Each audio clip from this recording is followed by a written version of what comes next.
बड़ी जानकारी आप तक पहुंचा रहे हैं। दिल्ली से अवैध बांग्लादेशियों पर एक्शन जारी है। क्या आईडी हॉस्पिटल के अंदर दिखा रहे थे, अंदर ये पूरा प्योर इलीगल तरीके से प्रोसेस चला हुआ। 1 घंटे में ट्रैली भर सके, ये भी 1 घंटे में तो भरेगी। लिया जी, सुबह के बजे हुए 3। अभी विनय स्टार्ट करके उतारने जाएगा चक्कर को। हमारे कवन 0 घंटे भरी हुई है। स्टार्ट कर दिया विनय कुमार ने। विनय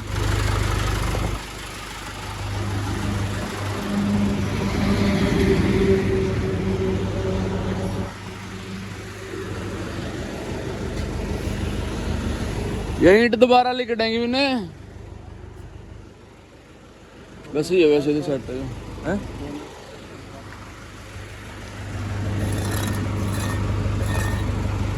लो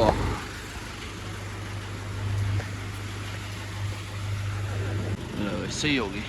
दोबारा से रस्सी लगा दी, बिल्ली हो रही थी। तो बंद की खींच दंगा और खींच दे, और खींच दे। उड़े क्यों बंद दी? अच्छा अच्छा ठीक है।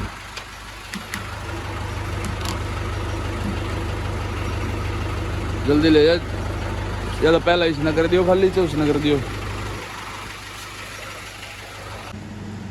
इधर पेट्रोल पंप का सीन है भाई, बिल्कुल बंद है। देखो लाइट सुबह सुबह।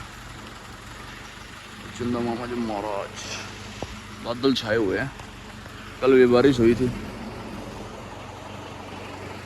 आने दे,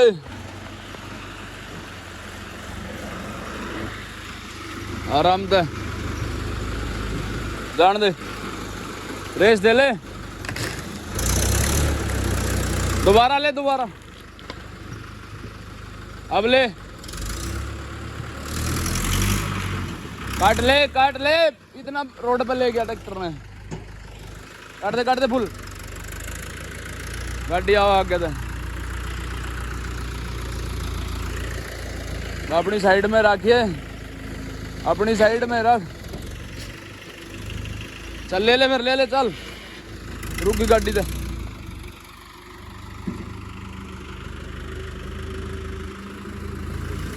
लो जी, प्लॉट का सीन है जी। बारिश आई हुई है, वही हल्की हल्की रोड पे दिख रही होगी बारिश आपको। बढ़िया श्री बालाजी महाराज का झंडा देख लो। बिल्कुल बढ़िया मौसम हो रहा है भाई। ठंडी ठंडी हवा चल रही है, ठंडी ठंडी बारिश की बूंदें लगातार जारी हैं। आधे पौने घंटे से लगातार जा रही हैं बूंदें। इतनी तेज़ नहीं है, फिर भी बहुत सारा ठंडा मौसम हो रहा। जय श्री राम, जय बजरंगबली जी महाराज, जय हो आपकी जी। सुबह के 8 बजे हुए हैं भाई। सुबह सुबह बारिश की बूंदें ठंडे ठंडे मौसम के साथ में ऊपर आया हूँ हवा खाने के लिए। कमरे में तो सुबह से उमस हो रही थी। जब मैं विनय को छोड़ने गया 3 साढ़े 3 बजे, तो तब से ही मतलब उमस बनी हुई थी बारिश का। तो भाई आप लोग कैसे हो, फैमिली के साथ में खुश होंगे। तो भाई आज काफ़ी दिनों के बाद में आप लोगों से मिला हूँ।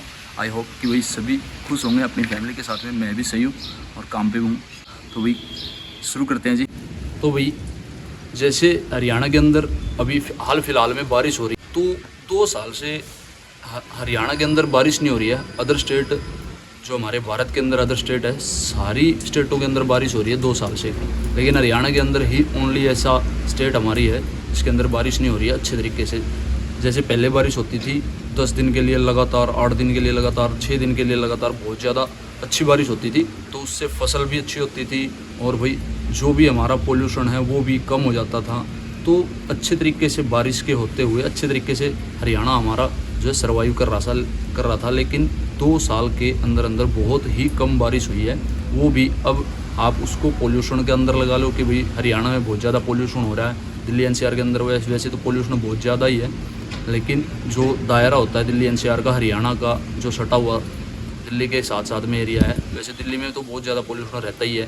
300, 350, 250 एयर क्वालिटी इंडेक्स जो हमारी एजेंसियाँ नापती हैं वो बहुत ज़्यादा होता है। जो हमारा दिल्ली वाला सटा हुआ एरिया होता है हरियाणा के अंदर, बारिश कम होने से पोल्यूशन ज़्यादा हो रहा है। अब की बार तो मेरे ख्याल से बारिश सही हो जाएगी। हमारी तरफ तो कैथल डिस्ट्रिक्ट के अंदर अभी तक बारिश हाल फिलहाल में नहीं हुई है 10 दिन के अकॉर्डिंग, यानी कि पूरा जो सीज़न है बारिश का चल रहा है। बारिश का मेन कारण मेरा आप लोगों के लिए बताने का यही है, मेन पर्पज़ जो है बताना चाह रहा हूँ कि बारिश की वजह से अब जितने भी भट्टे दिल्ली एनसीआर के अंदर चले हुए हैं वो कम से कम 70 या 80% भट्टे बंद हो चुके हैं और महीने के 13 या 14 दिन अभी भी बाकी हैं। अगर 30 का हुआ तो 13 दिन अभी भी बाकी हैं।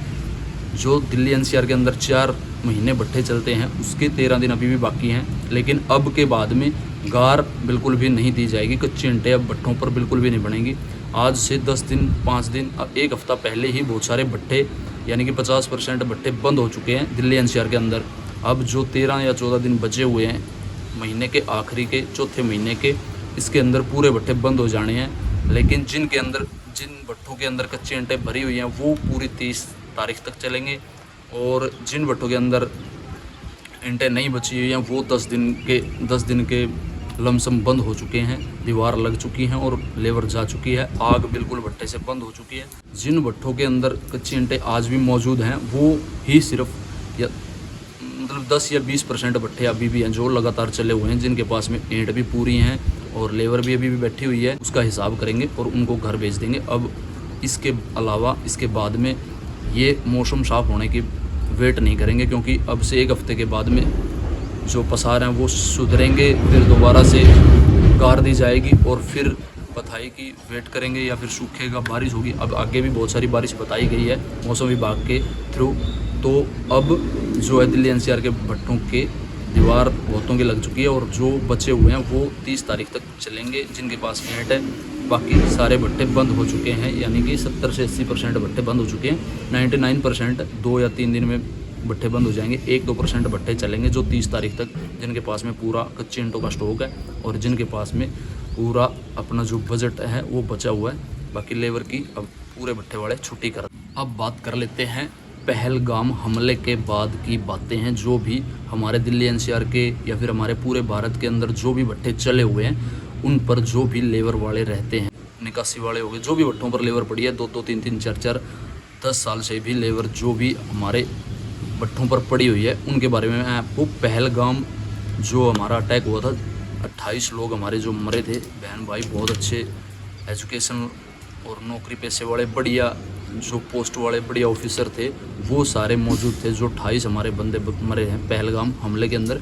जो भी हमारे पास में यहाँ भट्टों पर लेबर होती है, जो दिल्ली एनसीआर का ये एरिया है, जो सोनीपत डिस्ट्रिक्ट वाला एरिया है, इन भट्टों पर भी बहुत सारी लेबर जो अवैध तरीके से पड़ी हुई थी।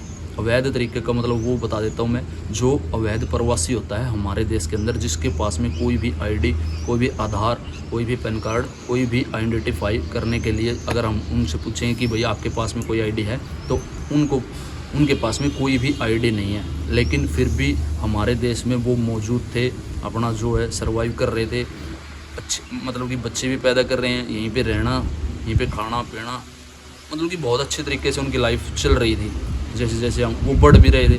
लेकिन जब भी हमारे यहाँ कोई भी किसी भी हॉस्पिटल में कोई भी यानी कि प्रेगनेंसी के दौरान, तो उसको आधार कार्ड देना पड़ेगा। जो भी हमारा जो अल्ट्रासाउंड होता है तो उसके आधार पे मैं बता रहा हूँ, जो भी आईडी होती है हमारी वो हमारे को देनी पड़ती है हॉस्पिटल के अंदर कि भाई ये दोनों अपना पति पत्नी है। इसके आधार पे तो वो फिर अल्ट्रासाउंड करते हैं। पूरा प्रोसीजर हमारे आधार कार्ड के ऊपर चलता है कि ये हमारे भारत के प्रवासी हैं और जो है ये अपना जो है संतान पैदा करना चाहते हैं, तो वो उसके आधार पे ही पूरा प्रोसीजर बच्चे पैदा करने का चलता है। लेकिन इसमें 2 नंबर का इनलीगल तरीके से जो प्रवासी हमारे देश के अंदर रह रहे थे वो ज़्यादातर बंगाली थे। जो भट्टों पर भी आप लोगों ने देखा ही होगा, क्लिप मिलेगी तो मेरे को मैं डाल दूँगा।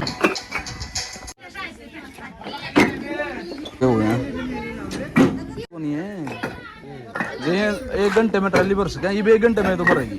और 5-25 पे नहीं 5-11 पे इस तरह से लग गए थे। इतने बंदे यार भी 10-10 ट्रैली भरते हैं भट्टियां पे, और इतने भट्टा इस पे गदर है नहीं लेबर का, किसी भट्टे पे भी लेबर का गदर नहीं है। जो अवैध प्रवासी पड़े हुए थे वो बंगाली थे। बंगाली पिछले महीने की 16 तारीख से, यानी कि आज 1 महीना हो गया, 17 तारीख है आज, 1 महीना पहले ही पहलगाम हमले के दौरान वो पूरी लेबर पूरे जो अवैध प्रवासी से भट्टों से उठाए, सरकार ने कैंटरों में गाड़ियों में भरे उनको। अब मेरे को इस चीज़ का पता नहीं है वो छोड़े कहाँ, बंगाल में छोड़े हैं, बॉर्डर पार करवा दिया उनको, या फिर हम हमारे भारत में ही रखे हुए हैं उन लोगों को। लेकिन मेरे को इस चीज़ का पूरी नॉलेज नहीं है कि भाई उनको रखा कहाँ है। लेकिन जो भी भट्टे का प्रोसीजर 1.5 महीने से चल रहा था, 2 महीने से चल रहा था, वो पूरी लेबर उठा के भट्टों का काम बिल्कुल बंद हो गया था लेबर की वजह से। जैसे ही जो भी बंदा अवैध प्रवासी भट्टे पर मिला, सरकार को सभी पता होता है, पुलिस वाले आए, उनको उठाया और लेके चले गए। लेकिन रखा कहाँ है, या फिर उनको बॉर्डर पार करवा दिया या उनके घर पे भेज दिया वापस उनके देश में, बंगाल में, इस चीज़ के बारे में मेरे को नहीं पता। लेकिन भट्टों से, या जो भी हमारे यहाँ खरगोदा में या सोनीपत में, जो भी बड़े बड़े शहरों में, दिल्ली में बहुत सारे बंगाली हैं, दिल्ली में अवैध प्रवासी बहुत सारे हैं हमारे देश के अंदर जो घुसे हुए हैं। लेकिन उठा सभी को लिया है जो भी अवैध प्रवासी है। लेकिन जब भट्टे पर बच्चे पैदा हो रहे थे, वो क्या आईडी हॉस्पिटल के अंदर दिखा रहे थे, बच्चे पैदा करते हैं उनको आधार मतलब कि आईडी देनी पड़ती है हॉस्पिटल के अंदर। ये पूरा प्योर इलीगल तरीके से प्रोसेस चला हुआ था। यानी कि अगर हमने बच्चा पैदा करने के लिए आधार दिखाना है, लेकिन ये फिर भी अपनी संतान को पैदा कर रहे थे। अब ये 2 नंबर में कर रहे थे या पैसे देकर हॉस्पिटल में अपना जो प्रोसीजर वो करवा रहे थे, मेरे को नहीं पता। लेकिन बच्चे लगातार पैदा हो रहे थे। जो भी लेबर हमारे सामने थी, मैंने प्रैक्टिकली देखा है कि भाई आज 2 बच्चे हुए हैं, आज 1 बच्चा हुआ है। ऐसे मैंने सुना हुआ है रोहतक पीजीआई में भी बहुत सारे बच्चे हुए हैं, रोहतक हॉस्पिटल में हुए हैं, खरगोदा हॉस्पिटल में भी हुए हैं, सरकारी में, सिविल हॉस्पिटल में। तो इस चीज़ के ऊपर ये पूरा प्रोसीजर इनलीगल था, तो इनको उठाया। लेकिन अगर इस चीज़ का हमारे अंदर ये जानने की, ये पूछने की और ये इन चीज़ों को मतलब कि इन चीज़ों को एक्सप्लोर करने की ताकत हो, हम किसी से सवाल करें कि भाई ये अवैध प्रवासी आए कहाँ से, किस तरीके से आए। ये जो बॉर्डर होता है ना, बॉर्डर के तारों के नीचे से आता है। 2 नंबर के अंदर कोई भी बंदा हो गया बंगाली, बाहर देश बॉर्डर से जो भी आएगा, तो वो तारें होती है, तारों के नीचे से हमारे देश के अंदर प्रवेश कर जाते हैं। वो एक स्मगलर होते हैं।